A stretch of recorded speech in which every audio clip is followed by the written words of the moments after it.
नमस्कार, कैसे हैं आप लोग। मैं पंडित नरेंद्र उपाध्याय ज्योतिषीय विश्लेषण कार्यक्रम में आप सबका बहुत बहुत स्वागत करता हूं। हम लोग बात लग्नों पे कर रहे हैं। लग्नों की एक श्रृंखला शुरू करी गई है जिसमें पहले हम आपको मेष लग्न और वृषभ लग्न के बारे में बता चुके हैं।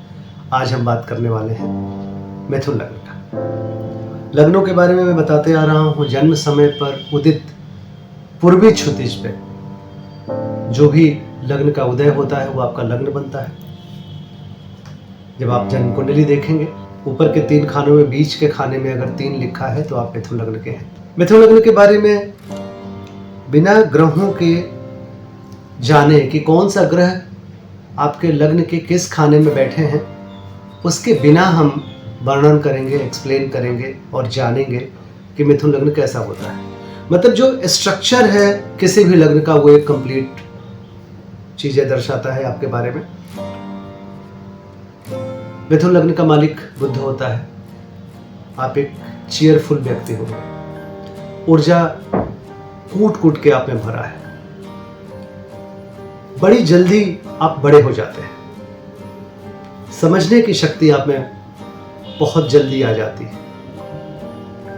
शारीरिक रूप से भी आपका विकास बड़ी जल्दी हो जाती है और ये ऊर्जा हमेशा रहती है। बच्चों वाली ऊर्जा बुढ़ापे में भी होती है। तो बड़े ही ऊर्जावान व्यक्ति हैं आप, चिर युवा कह सकते हैं। हमेशा बच्चों की तरह एक्टिव रहना। बहुत कम ऐसे लोग होते हैं जो मिथुन लग्न के हैं और लेजी हैं। बात करते हैं दूसरे भाव का, यानी वाणी का भाव। अत्यधिक बोलने वाले होते हैं और कभी कभी आप गॉसिप में बड़ा आनंद लेते हैं। इस बात पे आपको ध्यान रखना चाहिए। जुबान आपकी अनियंत्रित होती है बहुत ज्यादा बोलने के कारण। इस बात पे आप जरूर ध्यान रखें। और रिश्ते आपके थोड़े बदलते रहते हैं। भाई बहन आपके अच्छे पद पे होते हैं, ऊर्जावान होते हैं, विशेष होते हैं। यद्यपि बहुत ज्यादा आपके जीवन में उनका कोई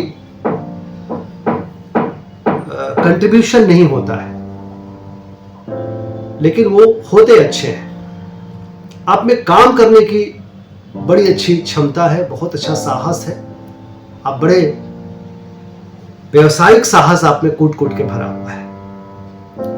आपकी पर्सनैलिटी मां से मिलती जुलती है। मां का बहुत बड़ा आपका समानता वाला बात है आप में, और मां से जुड़े भी होते हैं और मां के ही एक रूप होते हैं आप। बहुत उम्मीद होती है कि आपकी मां वॉकिंग हो, नहीं तो कम से कम पिता के सारे साम्राज्य को संभालने वाली होती है। बात करते हैं संतान की। संतान आपकी आराम तलब भी थोड़ी होती है, थोड़ी आराम तलब, थोड़े लग्जरी की आदत वाले, लेकिन संतान से भी आप जाने जाते हैं। आपकी संतान बहुत अच्छी होती है और बड़े सुंदर बच्चों के आप मां बाप होते हैं। शत्रु थोड़े ज्यादा एक्टिव रहते हैं आपके, और आपको ज्ञान अर्जित करने में मजा आता है। इस मामले में थोड़ी ईगो होता है आप में कि ज्ञान हम बटोर के रहेंगे, हमें आना है, हमें ये इस बात को सीखनी है, हमें आना चाहिए। जीवन साथी आपके बड़े अच्छे मिलते हैं और कुछ मामलों में आपसे बेटर होते हैं। आप जीवन साथी के लिए भी जाने जाते हैं। थोड़े से आप पे डोमिनेट करते हैं जीवन साथी। शुरुआती दौर में थोड़ी प्रॉब्लम होती है, मुश्किलात होती है, लेकिन धीरे धीरे आप उसको सीख जाते हैं और फिर जीने की कला आप में आ जाती है, क्योंकि आप जीवन साथी को छोड़ने वालों में से नहीं होते हैं। उनके साथ जीने की कला डेवलप कर लेते हैं।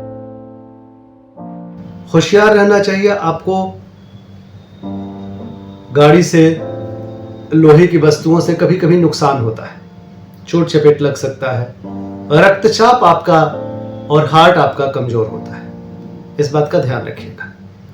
भाग्य तो बिल्कुल ऐसा नहीं होता है कि भाग्य बस कुछ जीवन में आपके काम हो। आपको स्ट्रगल करना पड़ता है। हर चीज अगर आप 90% करते हैं तो 70, 75, 70 to 80% ही मिलता है। इसलिए आपको अगर 90+% चाहिए तो 100 या 110% का काम करिए। भाग्य बस कुछ भी आपको विरासत में मिलने वाली नहीं है, सब कुछ आपको अर्जित करना होता है और आप अर्जित कर भी ले जाते हैं। अब बात करते हैं सामाजिक भूमिका। समाज में थोड़े चालाक व्यक्ति जाने जाते हैं। लोग बहुत मजबूरी में आपसे साठगांठ लगाते हैं। समाज में बहुत अच्छी छवि आपकी नहीं होती है। आप कैसे व्यक्ति हैं ये तो हम पूरा बता दिए, फिर से बताने की आवश्यकता नहीं है कि कैसे व्यक्ति हैं। अच्छे हैं, सब कुछ अच्छा है, लेकिन कुछ ऐसा कृत या आपसे कुछ ऐसी चीजें निकलती है या आपको देख के अनुमान लगाया जाता है कि आप थोड़े चालाक व्यक्ति हैं। समाज में ये एक छवि बनी होती है। धीरे धीरे इस छवि पे काबू हो जाता है और उम्र के साथ आप एक सही व्यक्ति, एक सुशील व्यक्ति, एक समझदार व्यक्ति, होशियार व्यक्ति और परोपकारी व्यक्ति माने जाने लगते हैं। आय की जहां तक बात है, आय के लिए आपको कठोर मेहनत करना पड़ता है। कभी भी आपको सुलभता से कुछ नहीं मिलता है, या जो मैंने पीछे बताया, तो आपकी आय के लिए आपको कमाना पड़ता है। बैठ के आपकी आय कभी नहीं हो सकती है। संतान से थोड़ी दूरी संभव है और खर्चीले व्यक्ति होते हैं आप। जितने कंजूस हैं उतने ही खर्चीले व्यक्ति होते हैं आप। कभी कभी ज्यादा ही खर्च कर डालते हैं। फैशन इत्यादि में आपको बड़ा भरोसा होता है, बहुत फैशन इत्यादि पे बहुत खर्चा करते हैं। ये ग्रहों के बिना मिथुन लग्न की पूरी यात्रा हमने कराई। अगले एपिसोड में आगे के लग्न के बारे में बताएंगे। नमस्कार। आप हमारे चैनल को लाइक और सब्सक्राइब जरूर करें।